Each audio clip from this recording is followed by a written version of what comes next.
The Sandy and Toddcast is a Mind Garden media podcast in association with Screw You, Todd Productions.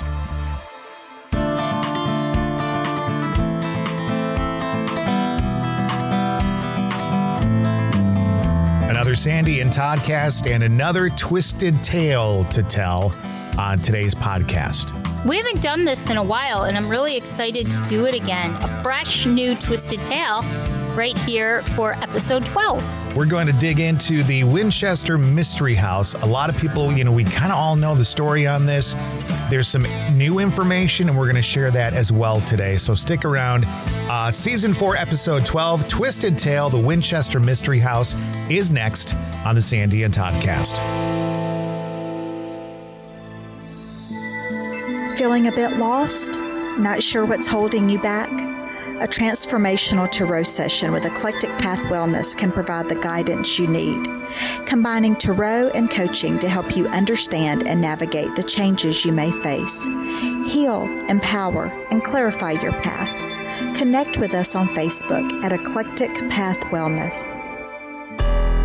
Broadcasting from two very different yet magical places not found on any map. Get ready to discuss the strange, weird, ghostly, crazy, spooky, and odd things that take place around us each and every day. All while having a little bit of fun. This is the Sandy and Toddcast.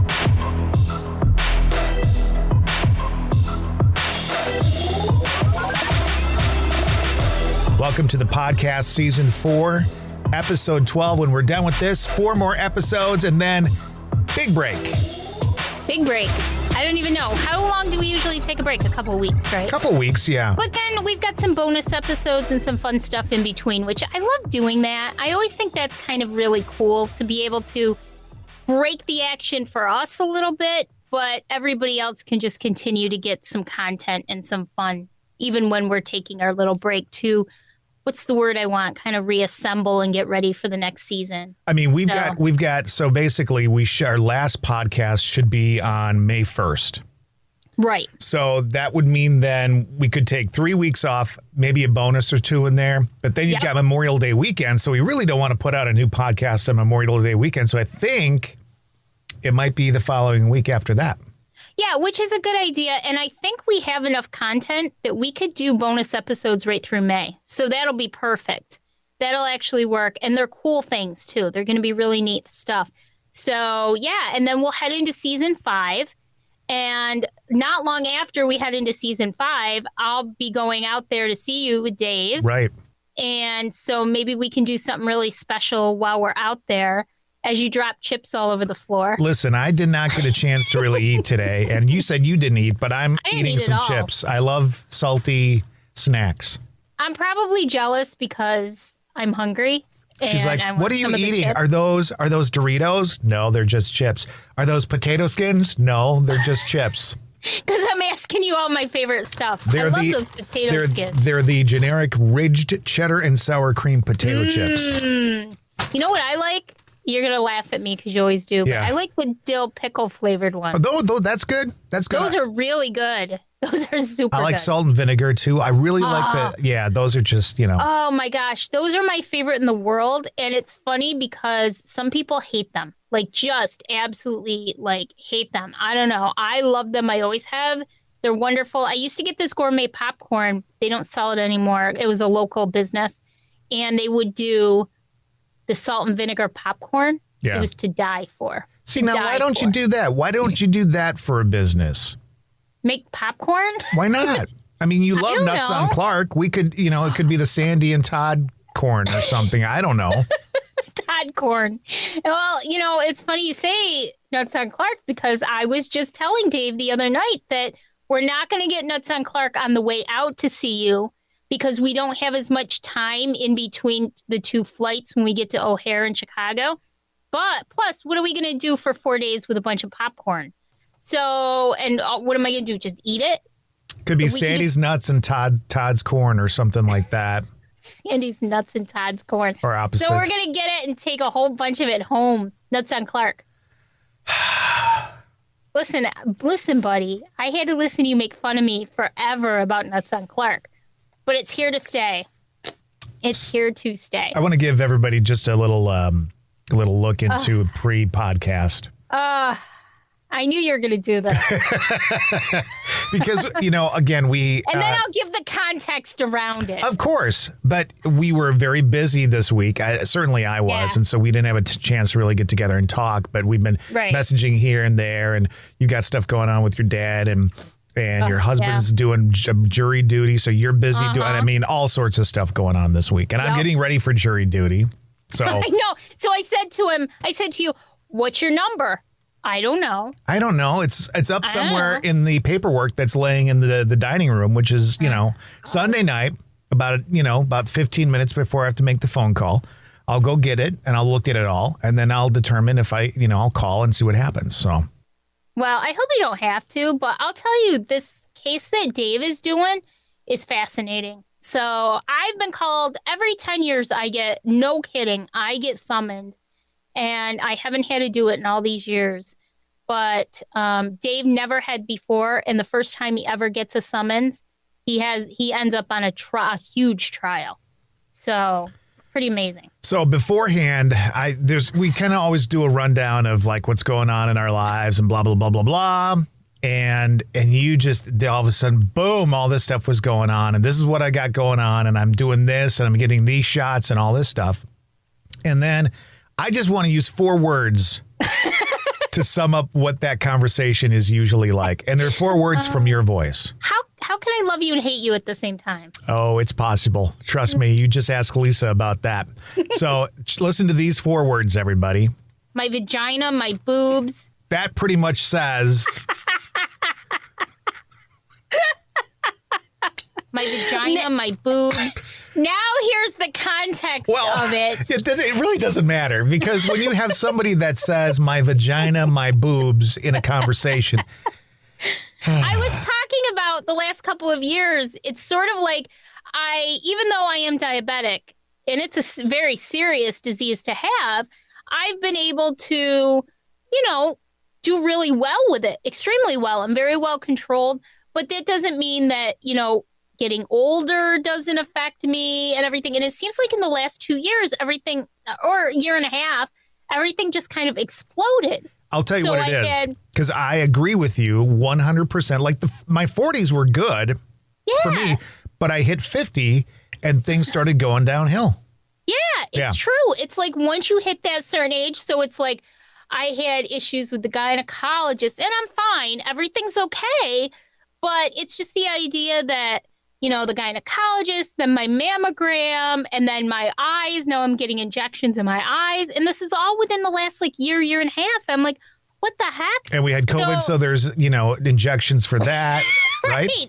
So I said that I should have a bingo card for all of my health issues and, my vagina, my boobs. My vagina, everything. My boobs.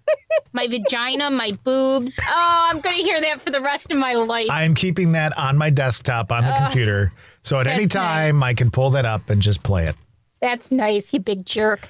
Anyway. Speaking of health, I got a quick update for you. Sure. So today I had physical therapy. Today is 12 weeks to the day that I had surgery. Wow. So 11 weeks from the day that I fell, 12 weeks from the day that I had surgery.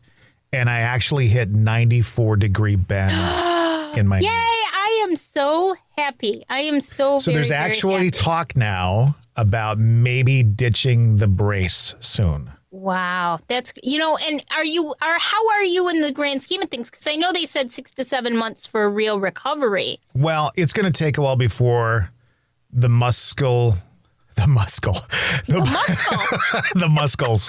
my muscles, okay, my vagina, my boob, my muscles, until all of that kind of comes back 100%. I was out at my mom's grave this past weekend, and walking out on uneven ground is very, very difficult. Like I was kind of going off in one direction because I couldn't get the movement in the other direction. So I think it's going to be a while, but I mean, I'm definitely in the right direction.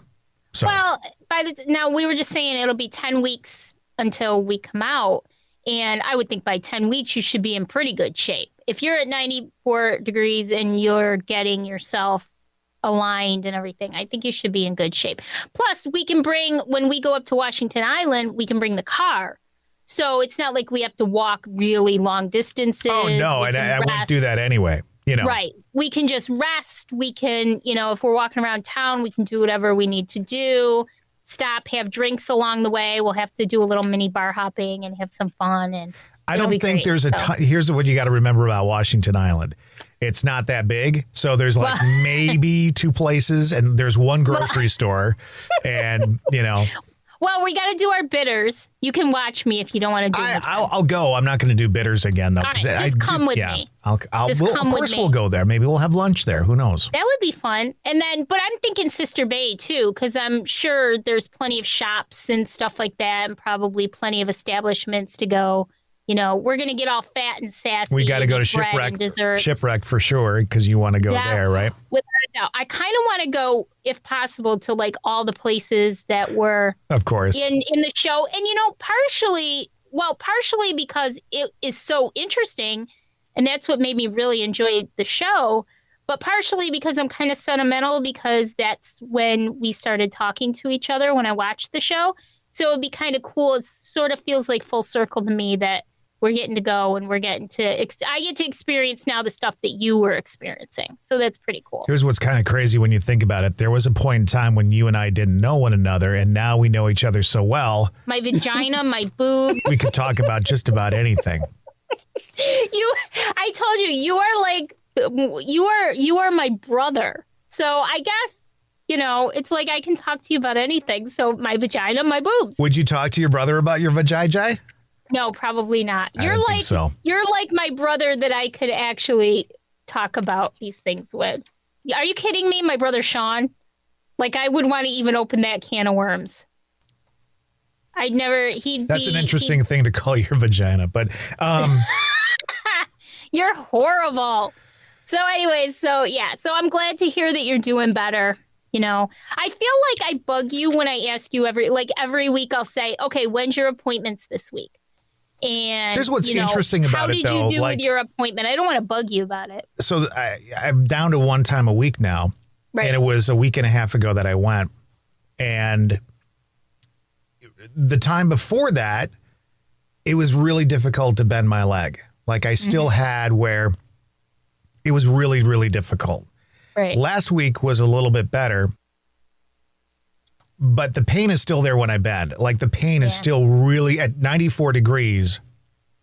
I come out of that bend and I'm crying. So it's not like it's easy. Yeah, it's not easy. And it's not like just on an average walk, I can bend 94 degrees. I really have to work to get that. But I think at some point in the process of recovery, all of a sudden certain things go by the wayside and now this goes away and all of a sudden you're doing this and you couldn't do that before. And it just seems like it's gotten a little bit easier to work it and it's a little less stiff when I walk, when I stand up and all that kind of stuff. So right. It's definitely in the right direction. Getting rid of the brace scares me a little bit because I'm really not, I'm not really steady on my feet yet. It's kind of hard because if you don't get rid of it, you're not going to move forward as much. Right. But if you do, then you're afraid of what comes with it. Yeah, and I'm all about having a security blanket. I mean, I love, my mom specifically left it after we went on a trip. She left it behind, like hours behind, so I wouldn't be able to have it anymore. So my mother, Dracula at night, spooky dolls in the bedroom, and left my security blanket away. That's how my mom showed love. Oh, gosh. And we're going to talk about you visiting your mom, and then Dave and I with a story that we have coming up in a couple of weeks. It's going to be really cool. So, it's funny. Speaking of security blankets, I remember when I was a little kid, vaguely remember this, but I have a great long-term memory. I just don't have much of a short-term memory. I have to make lists for everything. But when I was really little, I had a Raggedy Ann doll. And my parents took me out to some fair out in Syracuse. and I left my Raggedy Ann doll there. And I would not stop. It was my security blanket, and I would not stop screaming and crying, "Where's my Raggy Andy?" until they literally drove back out there and found it. It had been turned into the lost and found, and got my Raggy Andy back for me. Oh, that's so sweet. I get the feel. No, but I get what you're saying though about everybody having a security blanket. It's pretty sad. Sometimes I could use a Raggy Andy. That's why you have dogs and pets, though. I do. They take that spot. Spike's laying down here next to me. So Dave should be home in a little while, and then we'll all hear him doing his usual. Right. So my vagina, my boobs. All right. Should we get... Do you want to talk about something now, or do you want to get into the story, or what? Well, I want to talk about something real quick. Okay. I don't know. I am a fan of the show Stranger Things. Okay, I've never seen any of it. Never seen any of it. And by the way, I have no interest in it. I watched the first season. I haven't even gotten beyond the first season yet, but I did because I got so busy. But I did watch the first season. I thought it was very good. It was very well done. And I really enjoyed it. But there are people out there who absolutely love this show. And I came across an interesting thing while I was perusing, like I always do, that there is a house in California that's based on that show, Stranger Things, and it's up for sale. So apparently it has a lot of the details of the show ingrained into it. There's 2 units in the house. It's for sale for $450,000. All right. And you can, if you search, you can find a picture of the outside of it.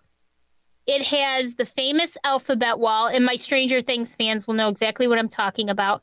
The famous alphabet wall, a Scoops Ahoy kitchen, an upside-down bathroom. It's in Big Bear Lake, California. And like I said, there's 2 units or apartments, I guess. Each one has a bedroom, a bathroom, a kitchen, and a lounge area. And it's got the alphabet wall, the light with the light bulbs. Even the kitchen even has a retro stove and a mini arcade booth in it, and the upside down bathroom, which I can't even imagine what that looks like in the upside down bathroom. Let's see what else. The bedroom has bed sheets and wallpaper that matches 11 shirts from over the seasons, as well as the famous quote, "Friends don't lie." We all know that quote, which I love. It's written in LED lights above the bed. And then the second unit, which is interesting, focuses more on famous horror movies. So the kitchen features Nightmare on Elm Street with a Freddy Krueger statue, and there's all kinds of stuff like that throughout the house. So I just thought that was kind of a neat thing. People who are into Stranger Things, check it out on the internet. Just do a Google for the Stranger Things house in California. $450,000. But I guess in California, that's not a lot of money. It's cheap. Especially in this market, it's not a lot of money. And it's not anything special because it literally looks like the house in Stranger Things. So just kind of a neat thing to talk about. My only one question on that is, how do you take a shit in an upside down bathroom? Because I would think that'd be awfully messy. Well, the upside down is basically the other world. So I'm trying to, in my thought process, in my mind, picture what the upside down bathroom would look like. And I can't picture it. So I'm hoping that maybe there's some pictures of it somewhere. I have to do a little more searching on that. Some more perusing? A little bit more perusing in my weekly stuff. I do it when I'm bored and I find all these weird things. Last week it was Ed Gein memorabilia. The musical. Oh my gosh, can you believe that? And not only was it horrible, but just the fact that they did a musical, even tongue-in-cheek, a musical about Ed Gein. I'm surprised that there wasn't a song in the musical entitled "My Vagina, My Boobs." Because it would fit right in. Oh, how do I love you and hate you at the same time? The Sandy Jean musical. And now for a presentation, here's the song. "My Vagina, My Boobs." Why do I even talk to you about anything? Because it always ends up on the show. Now you know. All right, time for us to do something we haven't done for a while, and that is kind of dig into a twisted story. Sometimes they're twisted towns. We've done St. Nazianz. We've done, we did Herkimer, right? We did Utica. Utica. Yep. And so now it's time to talk about something that a lot of people who are into paranormal and just weird stuff like that know a little something about. It's time for another Twisted Tale on the Sandy and Toddcast. Welcome to Twisted Tales, the Winchester Mystery House.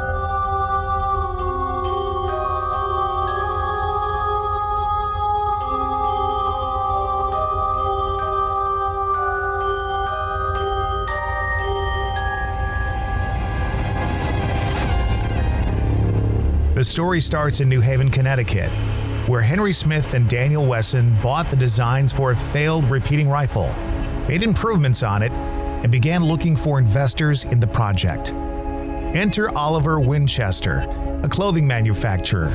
The volcanic rifle, as it was called, never really took off, and this Smith & Wesson enterprise became insolvent. Winchester snapped up the business's assets and hired former shop foreman Benjamin Henry. Long story short, after many arguments, he said, redesigns, and launches, the company was renamed Winchester Repeating Arms Company. In its previous incarnation, Winchester Arms supplied lever-action rifles to the Union Army in the Civil War. Later, civilians became enamored with the rifle to the point it gained the reputation as the gun that won the West. In 1880, Oliver died, leaving his fortune and estates to his son William Wirt Winchester, who at the time was the acting treasurer of the business. William Winchester worked his entire life in the family business. He married Sarah Lockwood Pardee in 1862.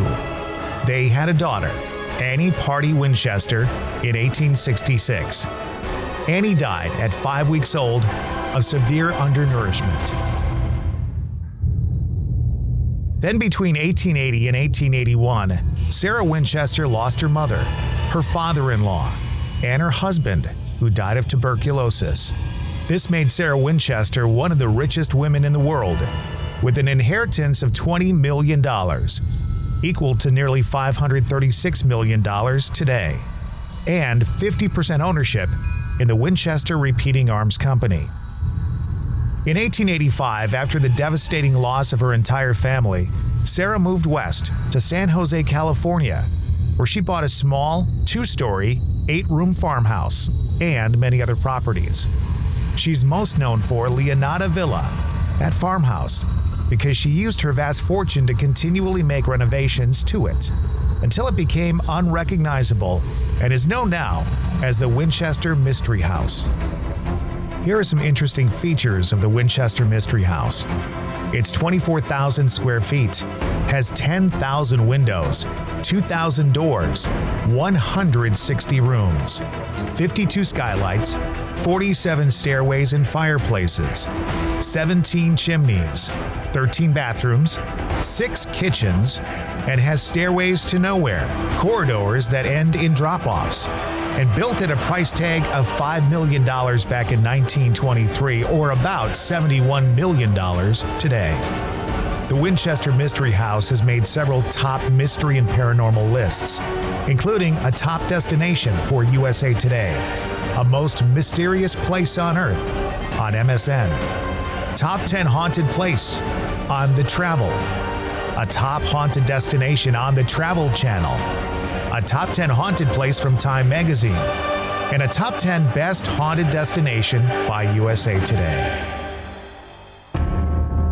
Legend has it that Sarah was convinced that she was cursed by the spirits of all those who had been killed by the Winchester rifle. The only way to protect herself was to continually add on to Leonada Villa. Others say she was told by a psychic that she must add to the house or perish. Whatever the reason was, the question and the mystery remains. What drove Sarah, a well-educated, connected socialite, to do nothing but spend her fortune in life with the longest home renovation in history as her only focus? We may never know. The home was under construction until the day she died, September 5th, 1922. Well, that was pretty spooky the way you said that at the end, too. That was very good. Well, thank you. You're Thank welcome. you. You're welcome. What do you think? What do you think about the whole thing? Because I think that she probably did believe the story that if she didn't keep building this house, bad things were going to happen to her. Otherwise, why would you do it? Well, I think that on the basic, I think that she just grief and loss can do such crazy stuff to you. Yeah. And I think that especially in that time when it was easier to believe some of that stuff than it is today, that a grieving, I mean, you lose people who are important to you, who basically are your life, especially as a woman. There were a lot of very strong women in those days, but not women who, let's face it, if she didn't have all that money, she probably wouldn't have gotten very far like she did. And so I think that you as a woman probably back then were more likely to fall for that kind of stuff, be a little bit more vulnerable to those ideas. And being a grieving person like she was and being alone, I think it took its toll on her. It fascinates me. The story has always fascinated me. I mean, all those kitchens and, that's what she believed. And I don't know, do they believe, I think they believe that she is there. But I think they also believe that there are other people there. There are workmen still. They have stories of sounds of workmen still being there, which could be obviously residual. But and you would kind of expect that when you've got a building like that that's been added onto and added onto and added onto, and it went on for years and years and years and years and years, it seems like that energy would be there, Oh, sure. I agree. And there were a lot of workers who, in the later stages of it, would run from the house because they would hear sounds. They would see. So in the later years of it, they would have their tools moved. I mean, you've got fear going into the place of the previous energy that was there. It's just kind of like it's snowballed, I think.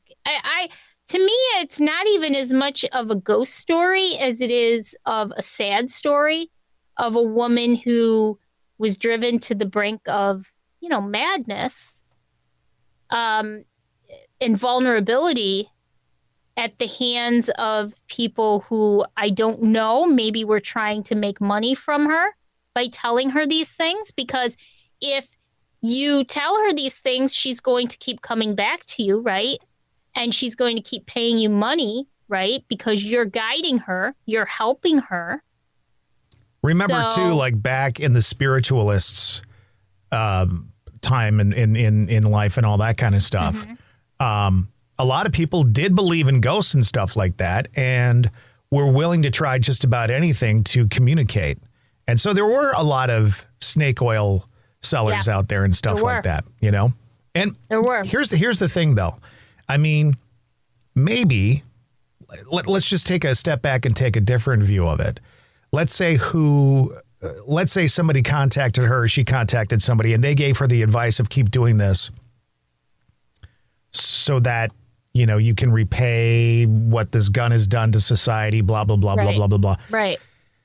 I don't want to totally poo-poo it because while it seems like something you could totally poo-poo, it's an interesting thought process on karma and all that kind of stuff. It sure is. I don't think it necessarily was 100% snake oil. I think the intentions were snake oil, but I do think that, you owned a company that killed people, essentially. And she did lose a lot of people in a very, very short period of time in her life. Yeah. Why she was spared is kind of interesting. But maybe somebody had to be left behind to, carry on the craziness. I love the idea of karma. Not in even an evil way, but I do believe that what comes around goes around. I do believe that if you throw positivity out into the world, that you will get positivity back. Right. And karma for me works both ways, positivity and negativity. I try to help in any way that I can in the world. And when I can, I've had wonderful things happen to me. I just had somebody, and I won't tell her name, but we were talking about recently, I want to go to Colorado. And at some point, I've never been to Colorado. I'd love to go there and see parts of the state. I'd love to go to the, of course, it's escaping me, the Shining Hotel in Estes Park. What's the name of the hotel? Oh, the Stanley, yeah. The Stanley, thank you. I'd like to go to the Stanley. Well, she is a listener of ours, and she actually messaged me earlier this morning and told me that she lives there. She's a property manager in Colorado, and that she can help us if we decide to come out. She can help us with a place to stay and things to see and do. And I thought, oh my gosh, how nice is that? Now, people do nice things for people who do nice things. And that's how I look at it. Now, in the negative light, maybe it perpetuated because of the fact that, you know, maybe there was bad karma thrown out into the universe. And so who knows if that's, I mean, we don't know. That could be true. It very well could be true that things were coming back on her because of what her family did. It's possible, but I also like the fact that you said that, you know, this was planted in her brain, whether there was truth to it or not. Yep. And her energy of keeping this up, I mean, that just feeds and feeds and feeds. Yeah. It's like anybody who knows anything about sound, it's like putting a microphone in front of a speaker and turning it on, and then you get that screeching sound. Yep. It's called feedback, but it's the same thing. It just refeeds itself. That's why it's called feedback. You just and the same thing happens with energy. You know, it keeps feeding itself and becomes larger and larger. And I think a lot of times when you are talking about paranormal stuff, I think when something is negative, that craziness, that anxiety that you feel when you're experiencing it feeds it. I agree 100%. There is a famous, I've run into it. We've talked about this before. We've run into it a couple of times. And one time was on a Kindred Spirits episode where they did an experiment. Right. And you can literally create paranormal activity by a consensus of thoughts and energy focused on an idea. So, for example, they said the story was completely false, but they actually treated the story of a young boy like it was true. A young boy who had died on the property like it was very true. And eventually they started to get activity centered around a little boy who had died on the property, even though they knew it wasn't true. Because your mind is an amazing tool. Well, and then it went beyond that because the little boy actually came to fruition because of the tales that had been told over time. Exactly. They went in and investigated, and they added to the story by basically saying your mother was this, your father was this, you had a brother, whatever it was. Yep. Your mother's name was this, your father's name was that. And when they investigated, it was all made up information. When they investigated, all that information came back to them in audio and stuff like that. That's right. There was a very famous experiment done many years ago. For some reason, I want to say it was the 80s. I didn't know we were going in this direction, so I don't have all the details. But gist of the story, same thing. A parapsychologist took this whole group of teenagers and put them in a room, and it was the same kind of idea. Made up all of this story, told them all of these things that happened, left them alone, and eventually all of it started to happen. Everything that he had told them, because their minds focused on this energy and created this whole happening. And it wasn't even real. It wasn't even true. But they were terrified. For Haunted State, we worked with parapsychologist Lloyd Auerbach. Huge. He's been doing it a long time. And one of the things he said was, we have the abilities to create all this stuff that people are experiencing. That's right. So let's say there is something that has a little bit of paranormal activity in somebody's house. The more worked up you get about it, the more you think about it, the more you're wondering about it, all that kind of stuff. Boom. And I'll give you an example. Personally, after my mom died, little things started happening. And as they happened, my sisters and I were getting all excited. Oh my God, did this happen to you? Oh my God, this happened to me, blah, blah, blah. And the more we did the blah, blah, blah, blah, blah kind of thing, the more stuff happened. Yeah.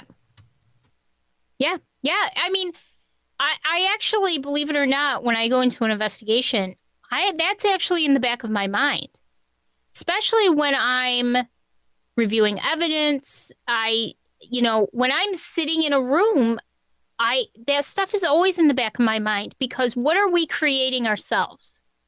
What can we create ourselves? We don't know. We don't know what this is. We did an investigation in February. And again, I can't tell all the details, but we did an investigation in February. And as soon as I walked in, I could feel the energy in the kitchen. And I knew that the kitchen was going to be a hot spot. So we set up a camera and we set up my digital recorder on a stool facing the back door of the kitchen, because I just felt like that's going to be ground zero. And sure enough, when we're reviewing the evidence, we're hearing things moving. We're hearing things sliding. We're hearing either tapping or footsteps in the kitchen. And we just don't know for sure, though. Is that really a spirit? Is that our interpretation of what what really is it? And it's so interesting to me that our minds can do those kinds of things to us. That's why I think the whole mystery of the paranormal activity world will never be solved, because we just don't know. There's too many other factors. It's fascinating. I mean, I can tell you what my personal feelings are when I go into a room. I can tell you I feel energy. I can feel emotions. But what is that really? I just don't know. And I think somebody who tells you that is a snake oil salesman if they tell you they know what that is, because we don't know. Yeah, we don't know 100%. No. And I think that was Sarah's thing, was that she was a vulnerable woman, and there could have been a lot of truth to it, but she just took it as the Bible because she really didn't have anything else. Right. And she perpetuated it by giving her energy to the energy in the house. And it just kept going and going. That's what's kind of interesting about this one. I know, maybe she's there, maybe she's not. I really feel in this case, and this is my opinion, but I really feel that the energy is solely on the house. The energy, she fed it through her, her anxiety. The energy that was fed literally by the people who were building it and building it and building it. The energy is there. The energy is, the house is the energy. Yeah. The house, to me, the house is living. Correct. The house is alive. That's what it is. Whether she's there or not, I don't know. I've never been there. I'd like to go see it. But to me, if you work for that foundation and you're listening like the nice lady in Colorado is, get that done for us. Thank you. I know. Could you please? Thanks. Bye. Well, if you've got a lot of money and you want to support the podcast, please reach out. Well, but it's true. Like, the house is the living thing here. This house is still alive. This house, energy cannot be created nor destroyed. So the energy. Listen to God over there. I know, but it's true. It's science. And so the energy has to go somewhere. The house is essentially where all of that has soaked up over the years. And regardless of whether she's there intentionally or intelligently, I believe that her energy is in that house. Now, you actually have kind of a follow-up, right? Yes. Don't forget the follow-up. I know. I found this information and I thought this was really interesting. And I had heard about this several months ago. And we were going to do this Twisted Tale a while ago and we just never did. And so I remembered that the preservation team for the Winchester Mystery House recently opened up a brand new room that they discovered. It's an attic space. And it's been boarded up since Sarah Winchester died in 1922. Now, the story behind it is that she boarded it up after the 1906 earthquake because she was trapped in the room And she thought that evil spirits were responsible for the earthquake. So how do we know it was boarded up? Huh? How do we know that it was boarded up? How did we get this information? They found it boarded up. Right. They were actually doing some maybe renovations, upkeep, and discovered that there was a room hidden. Okay. But how do we know that she had it boarded up because of the... Probably, I don't know. Okay. I don't know if it was a diary. I'm not really sure what it was. Gotcha. Okay. They figured it out, and they found a lot of cool items in the room. They found a pump organ, a Victorian couch, a dress form, a sewing machine, and different paintings all in the room that have been... Isn't that crazy? Like, here's this years. huge house, and you look at it, and there is a room somehow that isn't being accounted for, and all of a sudden it comes out. That's so cool. That makes me think, how many other rooms are there? Who knows? How many other spaces are there in this house when that you nobody told knows me, about? When you told me about this, I'm like, how can that house have any secrets at this point as far as rooms and stuff like that? Because people have been in it for so long, decades and decades. And so that's really, really cool. God only knows. There's probably trap doors and things that they just, unless you're in that spot and that space, you probably don't even know about. It's just crazy. I mean, they have stairs that literally like go up 7 feet and then drop 11 feet for no reason. It's just craziness. I don't understand why anybody would want to do that. I don't get it. She thought she was confusing the spirits. She thought that she was confusing them by closing things. She's got doorways that just go out in like they're a 30-foot drop. You go Here's through my the doorway problem. and you I drop. get up in the middle of the night to take a piss. I take a wrong turn with my bum knee, and all of a sudden I'm laying on the ground outside dead. It's happened. So No kidding. I'm just going to do some laundry. Boom. it's not like the first time. I just never will forget the message that I got. It was like all garbled, and I'm like, I don't know what he's talking about. So I just ignored it. I had no idea what you were doing. That's nice. I That's did. nice I was to like, know. I don't even know what that means. And now So, you know, and now you know why I do stuff like this. My vagina, my boob. That's why. Oh my God, I'm never going to hear the end of this one. At least I've got Screw You, Todd. Yeah, but that doesn't match up to my vagina, my boobs. No, not at all. That reminds me of some song that I heard. Yeah, wasn't that in Godspell? At any rate, day by day, my vagina, my boobs. Yeah. Oh, we're going to hell. All right. So, yeah. But yeah, that was really interesting. We'll be podcasting in hell. Trust me. We will be podcasting in hell. But that was very interesting. I'm glad we did that because there's so many theories around Sarah Winchester and what's really going on in that house. Nobody's right. Nobody's wrong because I don't think we'll ever have an idea. But I just think that it was a woman who I feel really sad for her because she was all by herself and very vulnerable. Well, and you know this, especially if you watch like Dead Files. A lot of people from that era had this happen where entire families died off. Yeah. Because of sickness or, accidents or whatever. That, a mom would have her husband die and then 4 kids would die. It happened a lot back then. Well, and I've come across this a lot in not only my Sandy Cemetery stuff, but my own personal stuff. And again, that'll come up in a couple weeks. Things that I've researched is that people died young. People didn't live to be very often 80 or 90 years old. People lived to be 50 or 55 or 62. Most people didn't live that much longer than that. And there were all kinds of illnesses and diseases that would happen to people, and there was not anything they could do for you. People would lose their entire family, like you said, and have to start over in life. And it was just...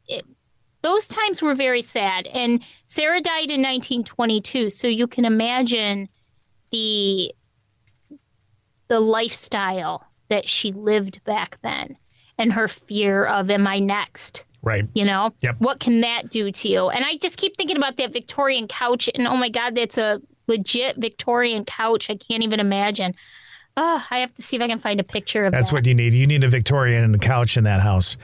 I need it in my studio. All right, let's. Why don't you do your little spiel and we'll wrap it up. We'll have a nice short little podcast this week. All right, here we go. So, guys, make sure you follow us on Facebook, the Sandy and Toddcast. We also have a side project called the Empathic Harry Podcast. We just did episode number 4 a couple weeks ago. And you can check us out on Facebook, like our Empathic Harry Podcast page there. We are found on all of the major platforms for podcasts. Please make sure you review us, follow us, subscribe, so that way each new episode is automatically downloaded for you and it's ready to go. And then we have our big side project we've been working on called Mind Garden Media. Like that page on Facebook as well, because if you've ever thought of kind of entertain the idea of doing your own podcast, we can help you with that. We do consulting and we also produce and edit podcasts and all kinds of other fun stuff. So make sure you like that page on Facebook and we'll help you out. We'll get you through it. And we can even do some distribution options for you. We are a one-stop shop. I love that. One-stop shop. For all your podcasting needs. That's right. That's right. That old cliche. So, and I forgot about our group, Stay Weirdos, Friends of the Sandy and Toddcast. We welcomed a couple of new members this week to our group. And it's just a safe space for everybody to share all this really weird stuff and thoughts and ideas and feelings, ask questions, and it's non-judgmental. So we're all like a big family in there. So there's my spiel. A family that talks about vaginas and boobs. At any rate. That's right. That's right. Until our next podcast, we've got a live cast coming up this Wednesday, keeping our fingers crossed with Lisa Hale. Yes. So exciting. We're very excited to welcome Lisa to our Mind Garden Media podcast family. Yep, we're going to make that announcement Wednesday night. She'll tell you a little bit about her podcast. That's right. So it's going to be a fun time. It's always fun with Lisa. I adore Lisa. I might make you guys play Match Todd Michael's game, which is going to find out who's the better friend. We'll have to see how that goes. I don't compete, but it'll be funny. It'll be funny. It'll be funny. All right. Well, why can't we all just be BFFs? You can't do it. Until our next time together, have a great one and bye. Bye.